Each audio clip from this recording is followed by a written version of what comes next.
প্রিয় শ্রোতা ও দর্শক বন্ধুরা, কথা ও কাহিনী চ্যানেলে আপনাদের স্বাগত জানাই। আশা করছি আপনারা সকলেই ভালো আছেন। আজ আমি আপনাদের সামনে উপস্থিত হয়েছি আরেকটি ভিন্ন স্বাদের নতুন গল্প নিয়ে। গল্পের নাম আকাশ কুসুম।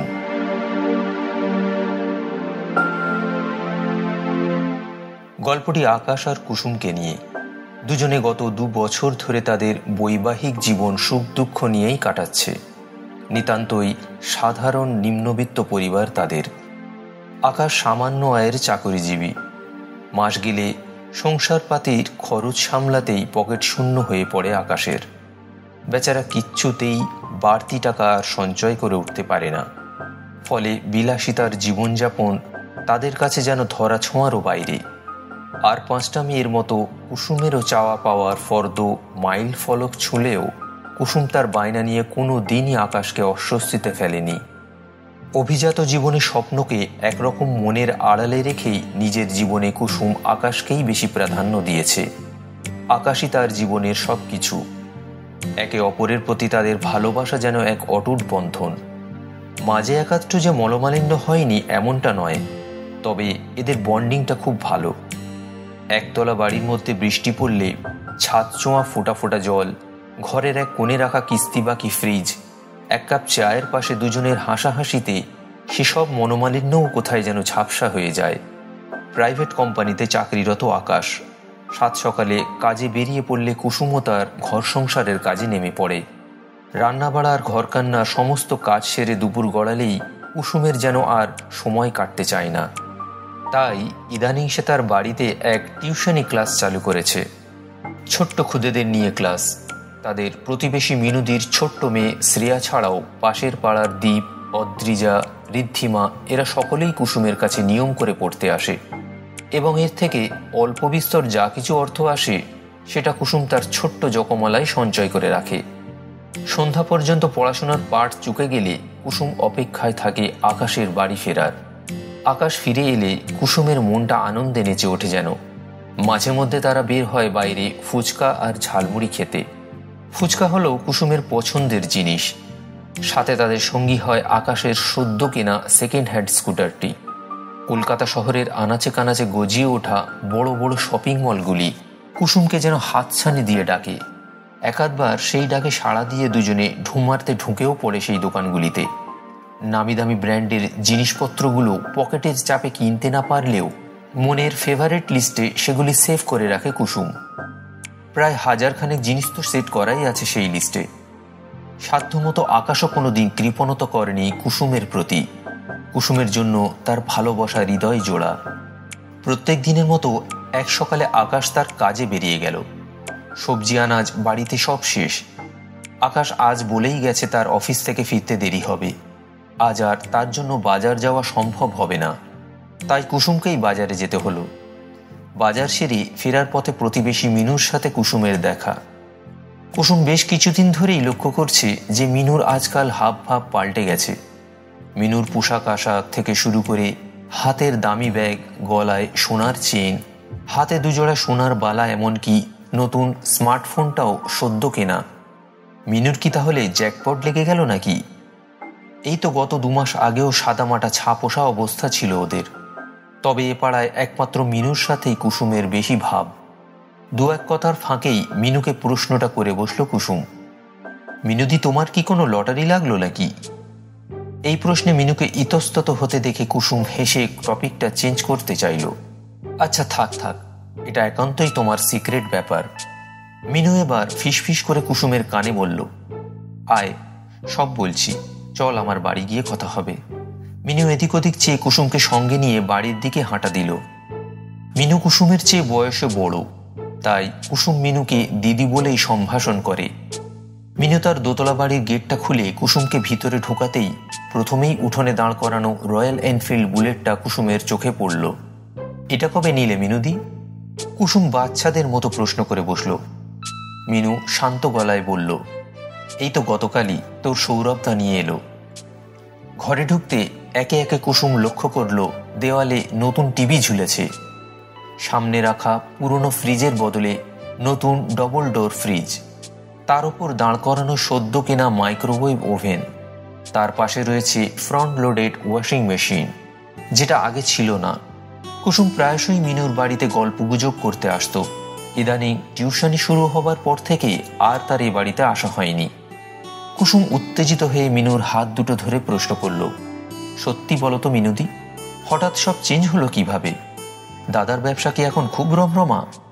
মিনু আবার ফিসফিস করে উত্তর দিল, হ্যাঁ রে, তোর দাদার ব্যবসা এখন আগের থেকে অনেক ভালো চলছে। কুসুম বলল, কিন্তু রাতারাতি সব যেন অসম্ভব ব্যাপার মনে হচ্ছে, পরশ পাথর পেলে নাকি? মিনুর ঠোঁটের কোণে এক হাসি, বলল, পরশ পাথর ঠিক নয়। শোন, তোকে বলেই বলছি, এ কথা পাঁচ কান করিস না যেন। কুসুম তার চোখ দুটো গোল গোল করে মাথা নাড়ল। মিনু বলতে লাগলো, তুই তো জানিসই যে তোর সৌরভদার চারু মার্কেটের ভেতর একটা ছোটখাটো মোবাইল ফোনের দোকান ছিল। শুরু থেকেই ওর বিক্রি বাটা প্রায় ছিল না বললেই চলে।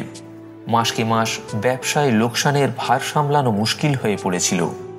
মহাজনের দেনা শোধ করতে আর দোকানের ভাড়া গুনতেই আমার বাপের বাড়ির সমস্ত গয়নাগাটিই বন্ধক চলে গেল, যা আর ছাড়াতেই পারলাম না।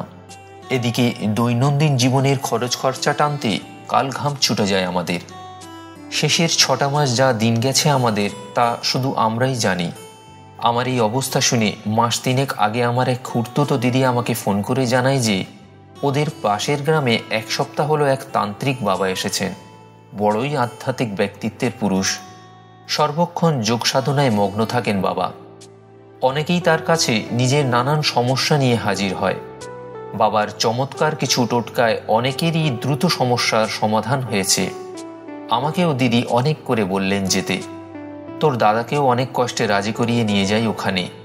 বাবা দর্শন দিলেন এবং সঙ্গে দিলেন এক পাথর। বললেন আংটি বানিয়ে মধ্যমার আঙুলে পরতে। পরার মাত্র 10 দিন পর থেকেই আমাদের জীবনে অবিশ্বাস্য পরিবর্তন ঘটতে থাকে। কথাগুলো শুনে কুসুম হতবাক হয়ে গেল। এ তো ম্যাজিকের মতো ব্যাপার, এভাবেও জীবনে পরিবর্তন করা যায় তাহলে? হঠাৎ করে এত পরিবর্তনকে ম্যাজিক বলাই চলে, আর সেটা কুসুম নিজের চোখেই দেখছে। এই শোন, মিনু আবার বলে উঠল, খবরদার কেউ যেন ব্যাপারটা না জানে। এখনকার যা দিনকাল, এ পাড়ায় কেউ কারো সুখ দেখতে পারে না। তুই তো ভালো করেই সব জানিস, তোকে নিজের বোনের মতো ভাবি, তাই নিজের মনের কথা বললাম। কুসুম ঢোক গিলে শুধু বলল, ঠিক আছে, বুঝেছি। দুপুর পার হতে চলেছে, কুসুমের রান্না বান্না বাকি। সে নিজের বাড়ি ফিরল। সারাটা দুপুর তার ওই তান্ত্রিক বাবার কথাই মাথায় ঘুরপাক খাচ্ছিল। আজ খুদে পুড়োয়াগুলো পড়তে এলো ঠিকই, কিন্তু কুসুমের মন যেন বারবার অন্যদিকে চলে যাচ্ছে। তার মনেও বাসনা জাগলো যে সেও যাবে ওই তান্ত্রিক বাবার কাছে। আর যেভাবেই হোক মিনুর হাতে পায়ে ধরে বাবার ঠিকানাটা জোগাড় করতেই হবে তাকে। বাকি রইল আকাশের কথা, সেটা কুসুম ঠিক ম্যানেজ করেই নেবে। সন্ধ্যা পেরিয়ে রাত তখন 10টা বাজে। আকাশ বাড়ি ফিরল। মুখ হাত ধুয়ে দুজনে খাওয়া শেষ করল। এদিকে কুসুম ওত পেতে আছে বাবার কথাটা পারবে বলে। হঠাৎ লোডশেডিং। পাড়ামায় অন্ধকারে ডুবে গেল। কার্তিক মাসের মাঝামাঝি, তবুও ভ্যাপসা গরমের চোটে দুজনেরই গলদঘর্ম অবস্থা। কারেন্ট ফেরার সম্ভাবনা ক্ষীণ দেখে তারা ঠিক করল আজ রাতটা তারা দুজনে ছাদে শুয়েই কাটাবে। বিছানাপাতি নিয়ে ছাদে এলো আকাশ আর কুসুম। বেশ হাওয়া চলছে ছাদে, সঙ্গে পূর্ণিমার চাঁদ। সেই চাঁদ দেখে আকাশ গুনগুন করে গান জুড়ল। দুজনে মেঝেতে বিছানা পেতে পাশাপাশি শুয়ে আছে। দূর ওই আকাশে তারাগুলো মিটমিট করে চলেছে। আকাশের বুকে কুসুমের কোমল হাত।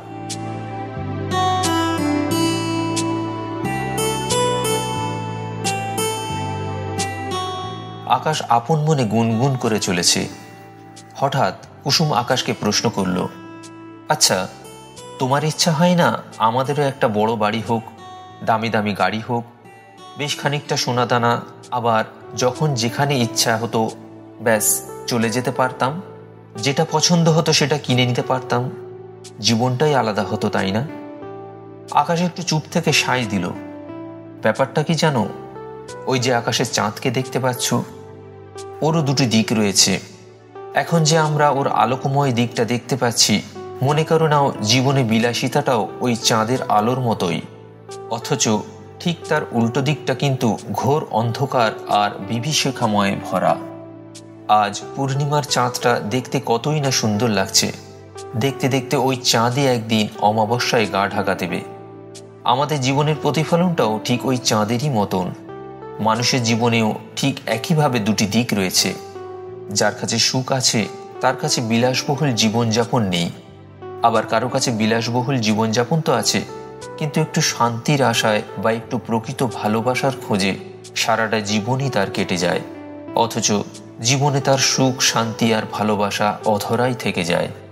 যা আমরা চোখে দেখি জরুরি নয় যে সেটাই তার আসল প্রাপ্তি বা তৃপ্তি। বুঝলে তুমি প্রিয়তমা? কুসুম মুখ বেঁকিয়ে বলল, বুঝেছি।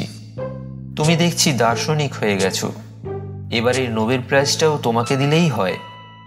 কুসুমের মনটা ভারী বুঝে আকাশ বলে উঠল, আচ্ছা তুমি কি চাও বলো, দেখি আমি তোমায় দিতে পারি কিনা। কুসুম যেন এতক্ষণে আকাশের মুখ থেকে এই কথা শোনারই অপেক্ষায় ছিল। সে ফস করে বলে ফেলল তান্ত্রিক বাবার কথাটা, সঙ্গে মিনুদের জীবনে ঘটে যাওয়া আশ্চর্য ঘটনাগুলিও। কুসুম আকাশের কাছে বায়না ধরল একটিবার ওই তান্ত্রিক বাবার কাছে যাওয়ার জন্য। কুসুমের অনেক জোরাজুরিতে শেষমেশ আকাশ বাধ্য হলো যাওয়ার জন্য। রোববার আকাশের অফিস ছুটি থাকে, ঠিক হলো ওই দিনই তারা বাবার দর্শনে যাবে। আকাশ রাজি হওয়ায় কুসুম বেজায় খুশি। সেদিন রাতে আকাশের বুকে মাথা রেখে কুসুম স্বস্তিতে ঘুমে ঢলে পড়ল। আকাশের চোখে তখন মিটমিট করা তারাগুলো চিকচিক করছে। খোলা চোখে যে স্বপ্নগুলো কুসুমকে নিয়ে এসে দেখেছে সেটা পূরণ করাই তার জীবনের এখন একমাত্র লক্ষ্য। পরদিন দুপুরে কুসুম গুটি গুটি পায়ে গিয়ে ঢুকল মিনুদের বাড়িতে। ছোটবেলায় কুসুমদের পাড়ায় শ্যামা পুজো উপলক্ষে নাটকের আসর বসত। সেই আসরে নাটকের দলে ভাগ নিত কুসুম। পরপর বেশ কবছর সে সেরা অভিনেত্রীর পুরস্কারটা ঠিক আদায় করে নিয়েছিল। অভিনয়ে কুসুম তাই বেশ পটু। আজ তাই মিনুর কাছে তান্ত্রিক বাবার ঠিকানাটা জোগাড় করার জন্য তাকে একটু অভিনয় করতেই হবে, যাতে করে মিনুর মনটা ভেজে। ঘরে ঢুকে মিনুর সাথে দু এক কথার পরেই আসল কথাই এলো কুসুম। কুসুমের চোখে জল দেখে মিনু আর থাকতে পারল না। নিজের থেকেই পরামর্শ দিল বাবার কাছে যাবার জন্য। তিনি নিশ্চয়ই তার সমস্যার কোনো না কোনো সমাধান বের করবেনই। কুসুমের মুখে হাসি ফুটল। এবার হয়তো তাদের জীবনে শনির দশা কাটতে চলেছে। দেখতে দেখতে রোববার দিন এসে পড়ল।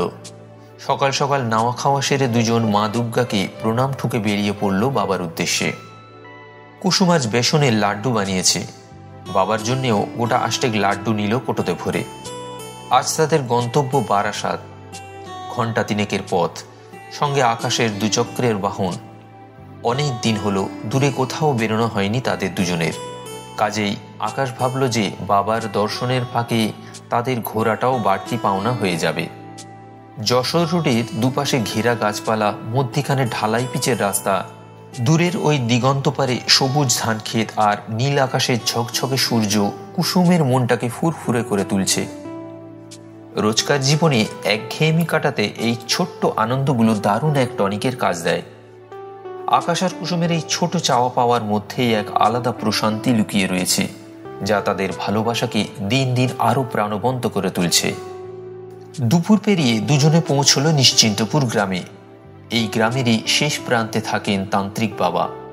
এক হতদরিদ্র পরিবারে তিনি আশ্রয় নিয়েছেন। বাবা এক গ্রামে বেশি দিন থাকেন না।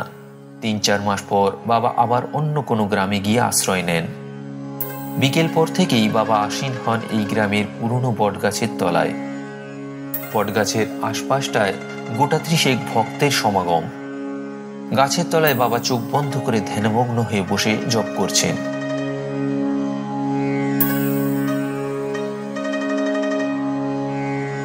চারিপাশে নিস্তব্ধতা। বছর 60 বাবার পরনে খয়েরি রঙের আলখাল্লা, মুখ ভর্তি লম্বা সাদা গুমদাড়ি, চেহারায় আশ্চর্য আলোচ্ছটা। দেখলেই যেন আপনা থেকে মনে ভক্তি আসে। আকাশ ও কুসুম হাঁটু মুড়ে বসল বাবার একেবারে কাছে। মিনিট 20 পরে বাবা চোখ খুললেন। তার দৃষ্টি শটান কুসুমের দিকে। আশ্চর্য এক শান্তময় চাহনি। সরু মিহি গলায় হঠাৎ বাবা কুসুমকে বলে উঠলেন, শান্তিতে তো রয়েছিস মা, কেন শুধু শুধু নিজেকে এই জগতের মিথ্যা মায়াজালে জড়াতে চাইছিস বল? বাবার হঠাৎ এ প্রশ্নে কুসুম ভ্যাবাচাকা খেয়ে গেল। সে চুপ করে বাবার পানে হাত জোড় করে এক দৃষ্টে তাকিয়ে আছে।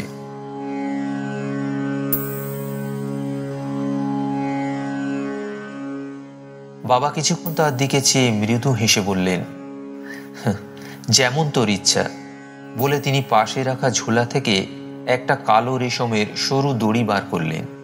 সেই দড়িটি বাবা আকাশের গলায় পরিয়ে দিলেন। দড়ির একেবারে নিচে একটি ছোট্ট বৃত্তাকার রিং মতো ঝোলানো। বাবা বললেন, যথাসময়ে একটি পাথর এই বৃত্তাকারে শোভা পাবে, এরপর তোমরা চাইলেই সেটি তোমাদের ভাগ্য পরিবর্তন করবে।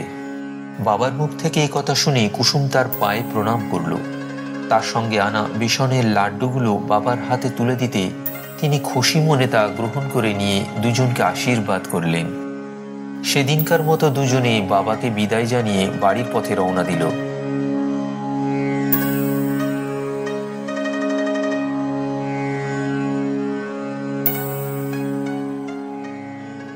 এরপর প্রায় 3 মাস কেটে যায়, কিন্তু আকাশ ও কুসুমের জীবনে তেমন কিছু অলৌকিক ঘটনা ঘটল না।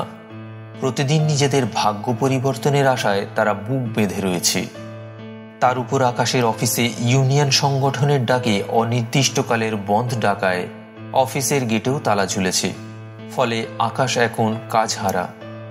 ভাগ্যের এই পরিহাস যেন কুসুমের মনকে আরো ব্যাকুল করে তুলেছে।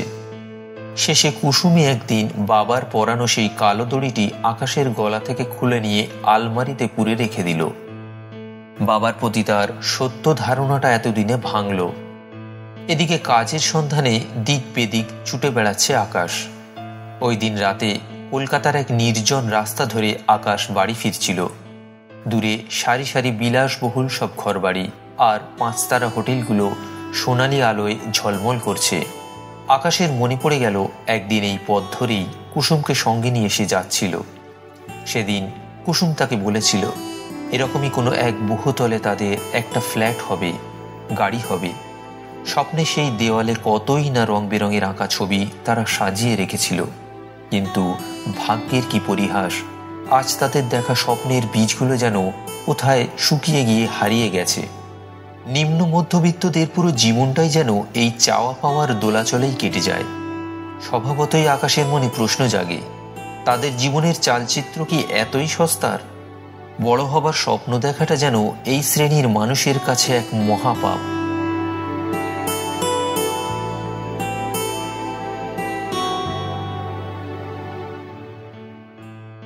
এই ঠান্ডা রাতে কুয়াশাটা একটু একটু করে বাড়ছে। রাস্তাময় ল্যাম্পপোস্টের আলো। সামনে কিছু দূর আগে আকাশের নজর গিয়ে পড়ল। একজন মধ্যবয়স্ক লোক মাটিতে শুয়ে পড়ে আছে। লোকটি বুকে হাত রেখে রাস্তায় পড়ে কাতরাচ্ছে। প্রথমে সে পাশ কাটিয়ে বেরিয়ে যাবে ভাবল, কিন্তু লোকটার করুণ অবস্থা দেখে তার মনে মায়ার এক অনুভূতি উদয় হলো। আগন্তুক তার দুচোখ ভরা করুণ ও বেদনাময় দৃষ্টি নিয়ে ডান হাতটা আকাশের দিকে বাড়ালো। আকাশ 7-5 না ভেবে নির্দ্বিধায় লোকটির দিকে এগিয়ে গিয়ে তার হাতটা ধরে তাকে খানিক আশ্বস্ত করল। এদিকটা পথঘাট ফাঁকা। রাস্তার শেষ মাথার মোড়ে হয়তো গাড়ি পাওয়া যেতে পারে। আকাশ দেরি না করে ওদিকটায় জোর পায়ে হাঁটা দিল। বহু চেষ্টার পর একটা গাড়ি ধরে এনে তাতে আগন্তুককে কোল পাঁজা করে তুলে শোয়ালো। আগন্তুকের মুখ যন্ত্রণায় কাতরাচ্ছিল। আকাশ গাড়ির ড্রাইভারকে বলল দ্রুত কোনো কাছাকাছি হাসপাতালে নিয়ে যেতে। সামনের সিটে গম্ভীর মুখে বসে আকাশ বারে বারে সে পিছন ফিরে তাকাচ্ছে। লোকটিকে দেখে সম্ভ্রান্ত পরিবারের মনে হলো। তার এমন পরিণতির কোনো উত্তর আপাতত আকাশের কাছে নেই। ড্রাইভার তাদের গন্তব্যে 10 মিনিটের মধ্যেই পৌঁছে দিল। পাশ থেকে হঠাৎ একটা ফোনের রিংটোন বেজে উঠল। ভদ্রলোকের প্যান্টের পকেটে ফোনটা রয়েছে। আকাশ সেটা বার করে রিসিভ করতে ওপার থেকে এক হিন্দি ভাষী লোক বলে উঠল, স্যার আপ কাহা হো? আকাশ ভাঙাচোরা হিন্দি বাংলা মিলিয়ে আগন্তুকের বিষয়ে সমস্ত ঘটনাটি জানালো। সে ফোনের ওপারে থাকা লোকটিকে হাসপাতালের ঠিকানা দিয়ে তাকে দ্রুত সেখানে আসতে বলল। পকেটে সডেরেক টাকা ছিল আকাশের। 100-র একটা নোট ড্রাইভারের পকেটে গুঁজে তাকে বিদায় করে লোকটিকে নিয়ে আকাশ এমার্জেন্সি ওয়ার্ডে নিজের নাম ও ঠিকানা, ফোন নম্বর লিখে চালান করে দিল। একটু হাঁফ ছেড়ে বাঁচল আকাশ। পাশে থাকা চেয়ারে এসে বসল সে। তার হাতে ধরে থাকা আগন্তুকের সেই ফোনটির দিকে একদৃষ্টে চেয়ে বসে রইল সে। প্রায় আধ ঘন্টা পর একজন নার্স আকাশকে ওয়ার্ডের ভিতরে ডাকল। সামনেই সেই ভদ্রলোক শুয়ে আছেন, মুখে অক্সিজেন মাস্ক, হাতে ও বুকে তারের হাবিজাবি। সামনে দাঁড়িয়ে একজন ডাক্তার। তিনি বললেন ভদ্রলোকের সিভিয়ার হার্ট স্ট্রোক হয়েছে, আর 10 মিনিট দেরি করলে হয়তো বাঁচানোই যেত না। ওনাকে মেডিসিন দেওয়া হয়েছে, আপাতত এখন উনি বিপদমুক্ত। এতক্ষণে ফোনের ওপারে থাকা সেই হিন্দি ভাষী লোকটিও চলে এসেছেন। বছর 50 বয়স। তিনিও সমস্ত কথা শুনে আকাশের দুটি হাত ধরে তাকে বললেন, আজ আপনি না থাকলে হয়তো বড় অঘটন ঘটে যেত। ভেবে পাচ্ছি না কিভাবে আপনাকে ধন্যবাদ জানাই। আকাশ বলল, আমার নৈতিক কর্তব্যটুকুই আমি পালন করেছি স্যার। দুজনের কথাবার্তা হিন্দিতেই হচ্ছিল। ভদ্রলোক বললেন, আপনি যাকে সঙ্গে নিয়ে এখানে এলেন ওনার বাড়ি সেই সুদূর রাজস্থানে। ওনার নাম রাজা আদিত্য নারায়ণ দেব। আমার নাম ভানুরাজ জয়সওয়াল, ওনার পার্সোনাল সেক্রেটারি।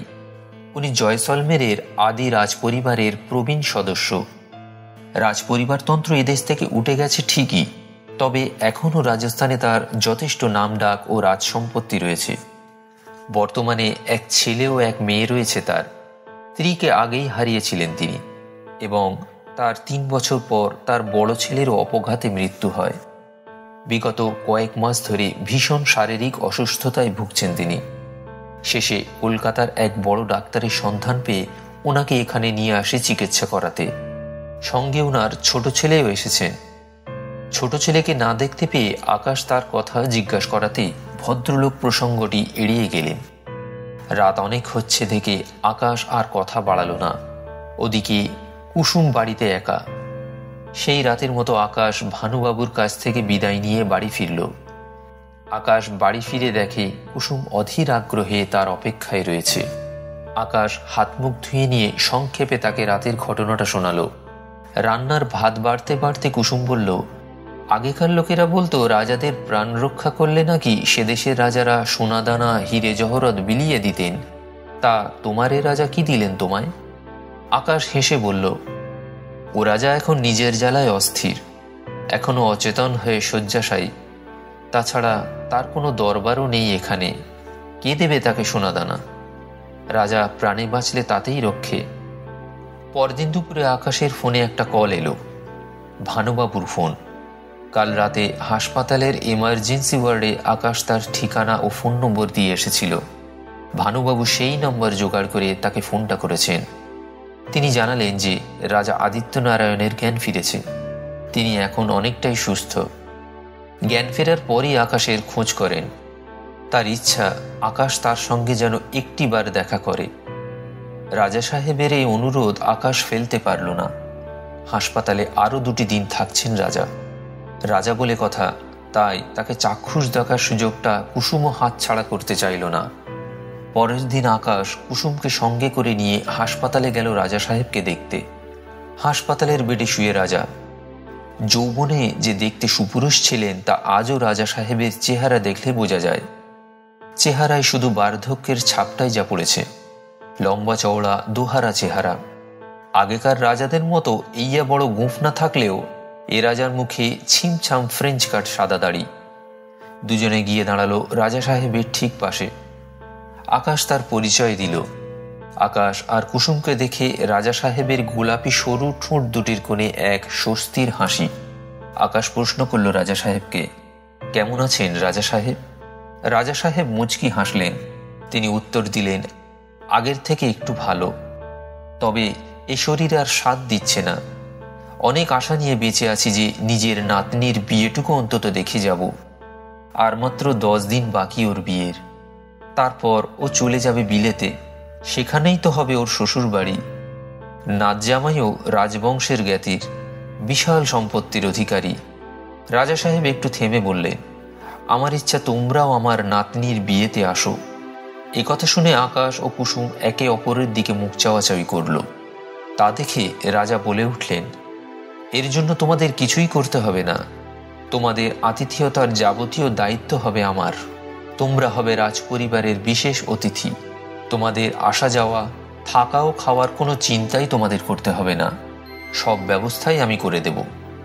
আকাশ এখনো যেন ইতস্তত করছে দেখে রাজা বললেন, তুমি আমার প্রাণ বাঁচালে, কৃতজ্ঞতা জানানোর জন্য একটা সুযোগ কি আমাকে দেবে না? আকাশকে চুপ থাকতে দেখে কুসুম তার কোমরে আলতো একটা চিমটি কাটল। আর চোখে কুসুমের দিকে তাকাতে সে বুঝল কুসুমের মনে ময়ূর নাচছে।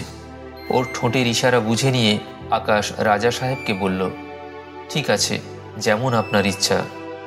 রাজা সাহেব এ কথা শুনে প্রসন্ন হলেন। ঠিক হলো 1 সপ্তাহ পর দুজনে বিমানে চেপে কলকাতা থেকে যোধপুর পৌঁছাবে।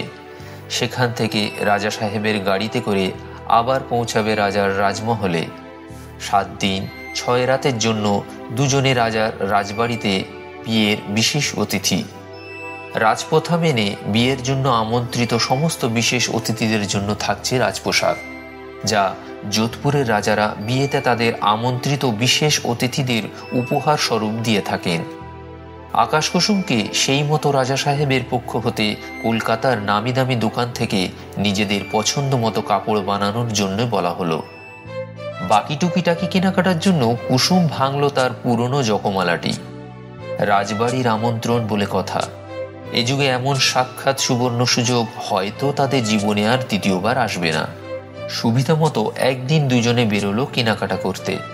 রং বেরঙের শাড়ি, হাল ফ্যাশনের জুতো, কুসুমের চোখে পড়ার জন্য বুলগারির ফার্স্ট কপিওয়ালা কালো রঙের গগলস, এ যেন এক ইলাহি ব্যাপার।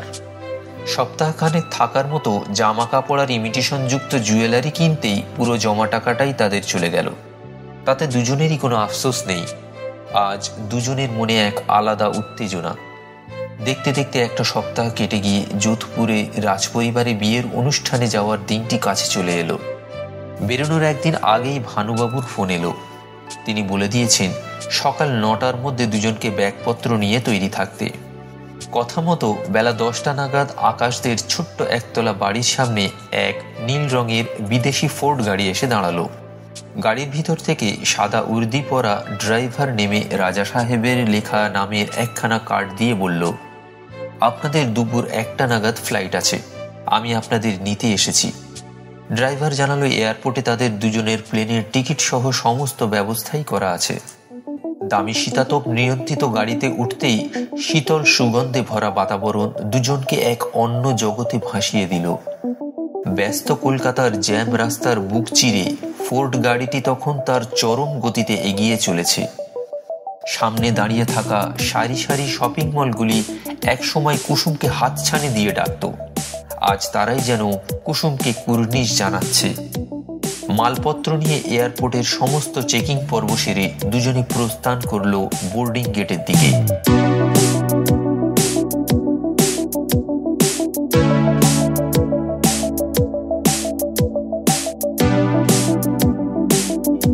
সুবিশাল ডানাওয়ালা বোয়িং বিমানটি তখন একেবারে তাদের চোখের সামনে দাঁড়িয়ে।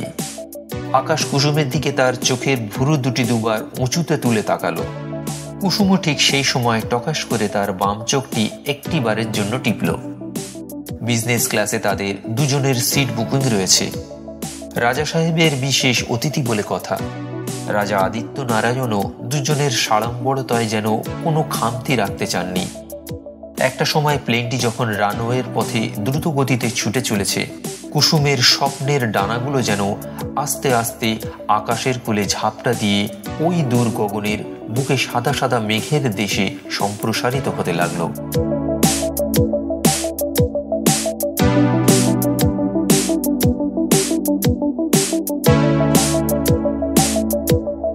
ফ্লাইটের আশেপাশে বসা সহযাত্রীদের দিকে তাকিয়ে দেখছে কুসুম। পিছনের দিকে এক ব্রিটিশ ধনী মহিলা হাতে ফ্রুট জুসের গ্লাস ধরে বসে ম্যাগাজিন পড়ছে। কুসুমও বিদেশি মহিলাটির মতো গ্লাস হাতে নিয়ে ম্যাগাজিন পড়ার অনুকরণ করতে লাগলো। কুসুম বুঝতে শিখছে যে কিভাবে অভিজাত সমাজে ওঠা বসা করতে হয়। আকাশও পাশ থেকে কুসুমের সমস্ত কাণ্ড কারখানা দেখে মিটমিট করে হাসছে। দেশি বিদেশি হরেক রকম খাওয়া দাওয়া আর বিশ্রাম সেরে প্লেন যখন যোধপুরের মাটিতে ল্যান্ড করলো তখন বিকেল হয়ে এসেছে। এয়ারপোর্টের বাইরেও তাদের জন্য এক ঝাঁ চকচকে বিলিতি গাড়ি অপেক্ষা করছিল। গাড়িতে চেপে দুজনে এবার পাড়ি দিল মরু শহরের রাস্তায়। দুদিক ধুধু মরুভূমি, মধ্যভাগে সোজা ঢালাই পিচের কালো মসৃণ রাস্তা। গাড়িতে বসে একটা সময় আকাশ এসব স্বপ্নাতীত স্মৃতিগুলো মনে করতে করতে হঠাৎ তার অন্তরে এক গোপন রহস্যে ভরা প্রশ্নের উদ্রেক হলো। সে যেন কিছুতেই ভেবে উঠতে পারছিল না যে রাজা আদিত্যনাথের মতো একজন এত বড় মাপের রাজা, যিনি অর্থবান, ক্ষমতা ও প্রভাবশালী, যশ সমৃদ্ধ ভরা অপূর্ব ব্যক্তিত্বের অধিকারী, কিন্তু তা সত্ত্বেও কিভাবে তিনি একা ওই রাতে কলকাতার এক শুনশান রাস্তায় পড়ে মৃত্যু যন্ত্রণায় কাতরাচ্ছিলেন। অথচ ভদ্রলোকের এ নিয়ে মুখে সেদিন কোনো অভিযোগটুকুও ছিল না। আকাশ ধীরে ধীরে বুঝতে পারছে যে রাজা সাহেবের এই হাসি খুশি আর জাঁকজমক মোড়া আড়ম্বর জীবনের মাঝে কোথাও একটা রহস্য লুকিয়ে রয়েছে। যেটা উপরে উপরে দেখা যাচ্ছে সে জিনিস পুরোটা স্বচ্ছ নয়। কিন্তু জয়সলমেরের সন্ধ্যার আকাশে এখন এক ফালি চাঁদের আলোয় মরুভূমিটা চিকচিক করছে।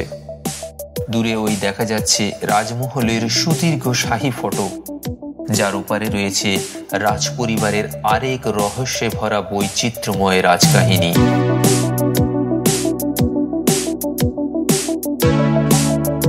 আজ এ পর্যন্তই গল্পটির প্রথম পর্ব শেষ করলাম।